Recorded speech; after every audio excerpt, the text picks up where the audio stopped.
Hey, what's up YouTube? First of all, it's the first time I'm going to make a video for Path of Exile, so bear with me a bit.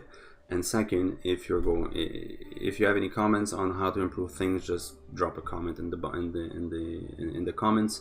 I'm quick to read them. This is my second take. I had a first take and then I screwed up the recording, so I have to do it again. So I'm not gonna have to map. I had a map run. So trust me, it was a tier 11, sorry, with increased lightning damage and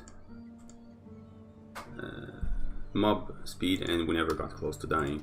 So trust me, the build, because red map's pretty easy, I'm just not going to do it again. So the build is built around the belt Coward's Legacy, which gives you low life while affected by vulnerability. On top of it, curses you with vulnerability to make sure that you always have that, and makes the curse even more effective.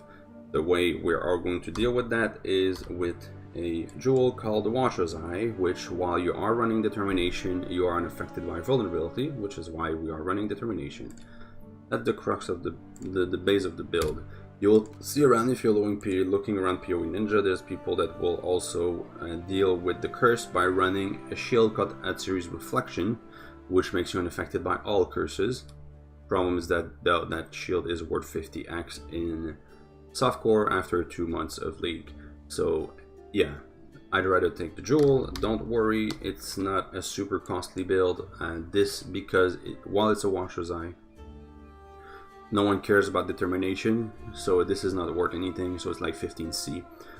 This plus the belt, which goes around 10C if you're not looking for the big rolls, which you shouldn't, because it's the movement speed really, and you'll have plenty of it. You'll move with shield charge anyways. These two items comes with maybe 30C together, and it's the base of the build. There's other costly items on my build here, but they're not required for the build. This is what you need for the build: the belt and the jewel and Determination. Everything else is me doing it. I'll go through it, but you can do whatever you want. This is what enables the low life thing. So we are running a Scorching Ray, casting while channeling a Firestorm. This is in no means necessary. It is a Scorching Ray build. I wanted basically to make a build which stacked all the maximum recovery. So that's why we went Trickster. Well, we went Trickster first because this is where the base of it is, in Patient Reaper. And then I'm like, where else there is a source of that?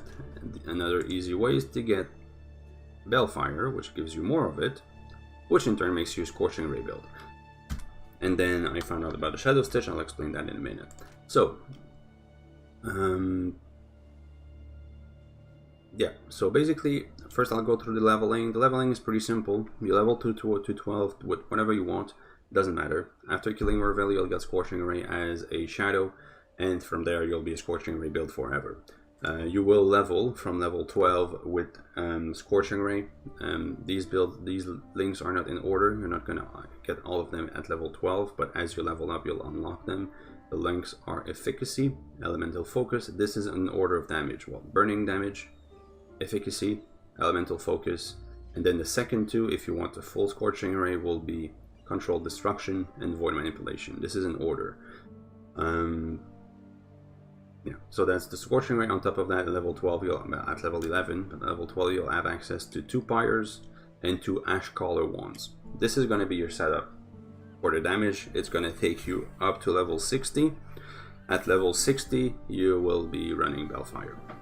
And then with Bellfire, you can do everything up to tier 15 if you want, because it gives you a level 25 Scorching Ray, in which you'll put burning damage, elemental focus, and efficacy. And that's so much damage because level on a spell is insane. This is going to be better than any 6-link setup that you put on, unless you can get well, there's 2 ways. Either you get the 21 Scorching Ray and everything else at level 20, or you get a +2 body, and then your supports don't matter anymore, don't matter much. But until you have that, Bellfire all the way. I'll go over Shadow Stitch in a minute. So we're running low life, as I said. we're running Scorching Ray, as I said. One of the main thing that's annoying with Scorching Ray is being interrupted, because then your beam stops. And anyone that plays Scorching Ray, the way you clear is like you jump into attacks and then you sweep, and then you sweep, right? If you get interrupted with, by example, stun, what happens is while you're sweeping, you're not producing a beam because you're basically sweeping your mouse while being stunned, so you're just jumping over the back. It's pretty freaking annoying, so we want to deal with those. First, I'm running a Renor's Resolve. First, it's an armor piece, which makes that determination do something. And on top of that, while we're using a fire skill, Scorching Ray is a fire skill, it gives you freeze and chill immunity, so that's taken care of. As for the stun, we're gonna have to deal with it this way. There's a pair of boots that you can use if you want to, which is Lionized Paws, which on low life it gives you stun immunity. It's a pretty bad pair of boots though, and you'll have to corrupt it. It's cheap, so sure, you'll have to corrupt it. I'll explain why, but yeah, basically you could do that. That's an option.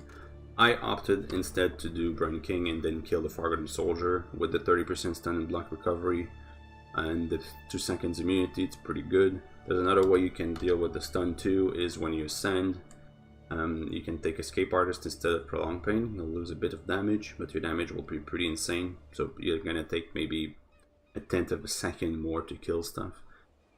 But you'll have Escape Artist, and Escape Artist makes you stun immune if you haven't been hit recently, and it's an evasion build, so you don't get hit that much. So, yeah, that's the helmet. But again, as I said, remember the belt, the jewel, and determination are only the 3 things that you really need for the build to work. Everything else is up to you. These are just the options to make things smooth. The pyres, in terms of damage, there's nothing that's better in slot except an opal with a burning damage and fire damage roll on it, which is probably an Elder Ring for burning damage. Don't quote me on that. Why would you do that when you can run pyres?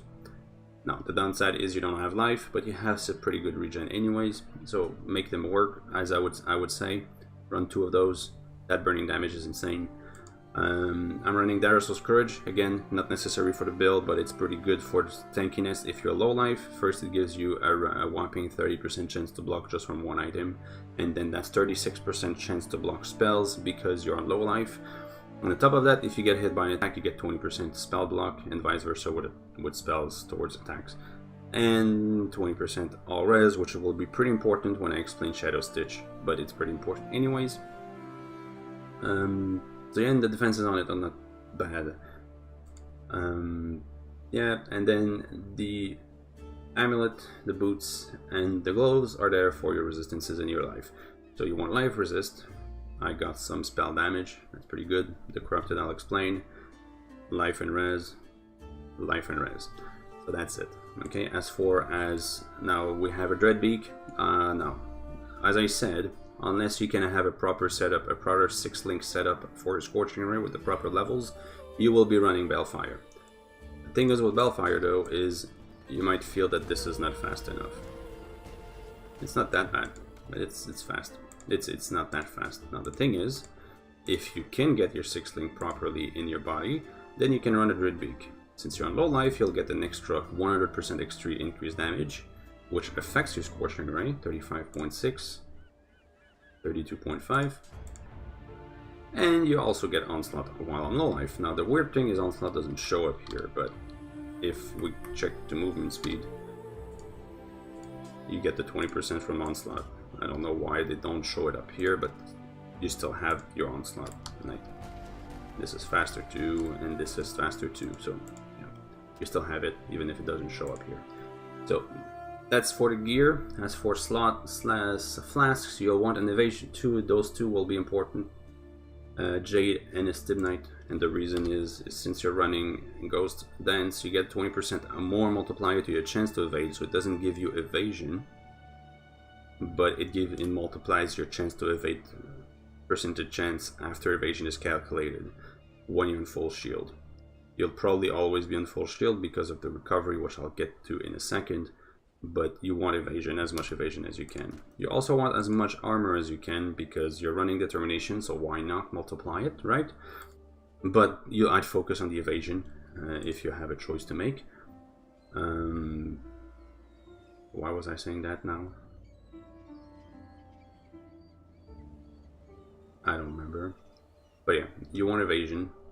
Now, if you don't want to run the Remnor's Resolve to deal with the Frozen and Chill, you can run a Star Conjures. A Star Conjures will have more life.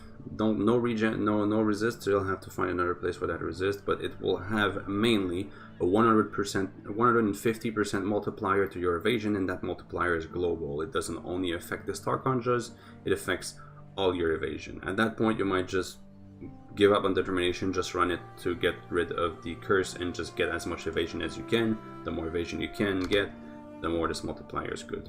But you're gonna give up. I personally went this way, but again, the Star Conjures option can work a lot too. It's more life too. You'll just need to find a way to get your resist somewhere. The Dreadbeak, and then the Shadow Stitch. This item is very costly. This one is a X because there's a +2 to duration gems. If you don't look for good implicits, you're gonna run. It's gonna run for 2x or something. But it's not necessary for the build. This is just the high-end version. Any other body armor will work, and if you can't 6-link it, no problem. You don't even need a 6-link because you can run Bellfire, right? If you run Bellfire, it's your Orb of Stone that goes there. So a 5-link is enough, a 4-link is enough, a 5-link will give you more damage. I'll explain in a second. 6-link, the 6-link is just quality of life. Just to go to the Orb of Storm, so you have an Orb of Storm, this is for your curse. We are going for Whispers of Doom. If you can get a curse here with +1 curse, then you don't need to go to Whispers of Doom. You're still going in the area for the Holy Fire and this, so you might as well take it, but it's still going to save you 4 points. And you can probably travel through here to get life, to get more life, right? Well, figure it out if you want to. I went for Whispers of Doom. I'm not looking for +1 curse, but you want 2 curses because you'll be running Elemental Weakness and Inflammability with curse on hit, so that's your 4-link. If you put your Orb of Stone in your body, then that's a 5th link. The 5th link will be Arcane Surge. For those who don't know how Arcane Surge works, it's a more multiplier to your spell damage, but it's only triggered after you spent a certain amount of mana to cast the main skill to which it is supported. So the way you run it, usually, is to make sure that it triggers every time you cast your Orb of Storm. You want to see the cost of your Orb of Storm, and then check the wiki with Arcane Surge. Check Arcane Surge on the wiki, sorry. And you'll have a list of the triggers. So every time you level Arcane Surge, the effect goes up, but the mana trigger goes up too. So you don't want to level your Arcane Surge higher than the cost to cast your Orb of Storm. And then whenever you pump your Orb of Storm, on top of having your curses, you'll have Arcane Surge triggered, which is a bit of a bonus for not having a 6-link for your array. And on top of that, your orb, on top of being the curse mechanic, will be your equilibrium mechanic, so you need to make sure that nowhere on your gear you have added fire or cold damage to spells. And it's going to be your crit mechanic. Now, if you're going to do this, then it brings up a little thing. First, you don't need to crit that much. That's going to be the 6-link on your orb. If you have a 6-link and you stick with the orb, that's going to be crit chance to have more chance to trigger overload. But if you're doing castable damage, Jakin, Firestorm is hitting, unlike Scorching Ray. So this will be pretty much guaranteed, so you won't need a crit.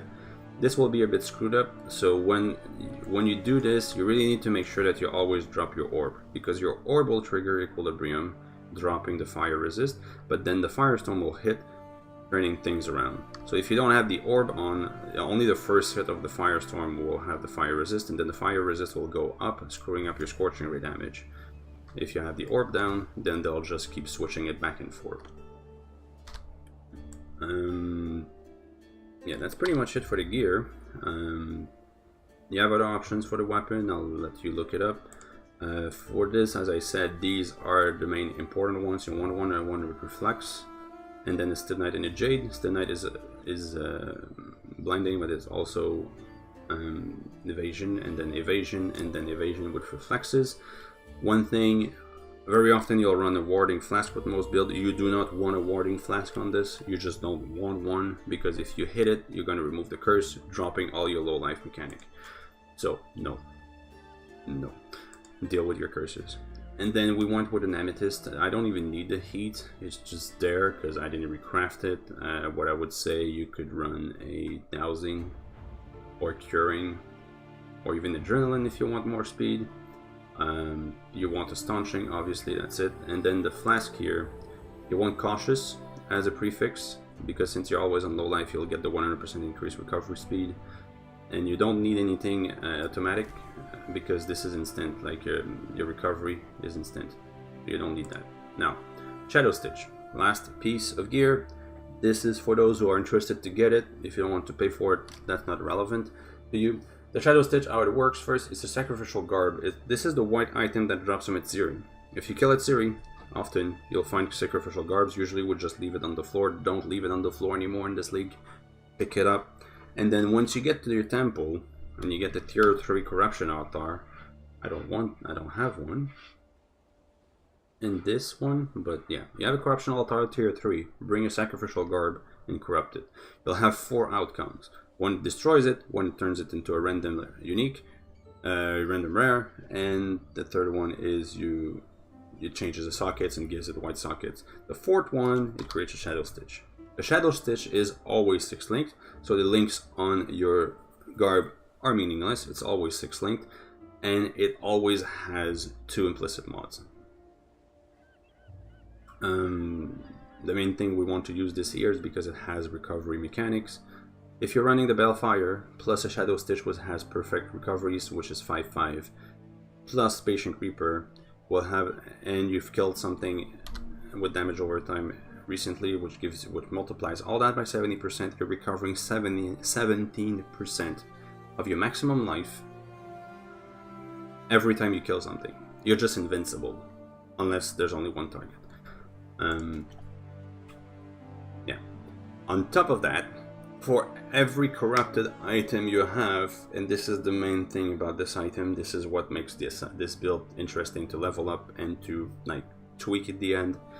Every time you have a corrupted item, and the Shadow Stitch works, so you always have this effect once at least, you gain 8% maximum energy shield and 6% increased maximum life. So what you want to do is corrupt as many items as you can, which is why you have my Pyres corrupted, my amulet corrupted. I don't care about the period of lightning, that's just the amulet I found that had the resist and the life I wanted. This I didn't corrupt because I got the enchant first and I don't want to lose it. This is because there's not that many with 6+6 block, because no one sells those. This is why I only have 2 sockets here, because I don't need them, and it's corrupted, it has the stats I need. Why change it? And these are not corrupted yet, so I could have a bit more life. The reason it's not corrupted is because I can't find gloves that has those stats. Once I do, corrupted. And then the belt, it's costly, so I'll do it eventually. It's just costly. This is corrupted, don't need the sockets, put the portal in, move on. Yeah. Corrupted as many of your items. It's only your equipped item that matters, so your jewels don't matter. Your gems don't matter. It's just that. Right, that's pretty much it. Just quickly for the leveling process. As I said, level 12, you have Scorching Ray, 2 Pyres, 2 Ash Collars. You're good until level 60. Level 60, you change your weapon to Balefire, and then you murder everything until red maps. Even if you have nothing, like if you're naked but the Balefire, you'll still kill everything until red maps. That weapon's broken, but whatever. So you'll come out here, because this is useless, you'll come out here, you can take the life here, go through the elemental damage.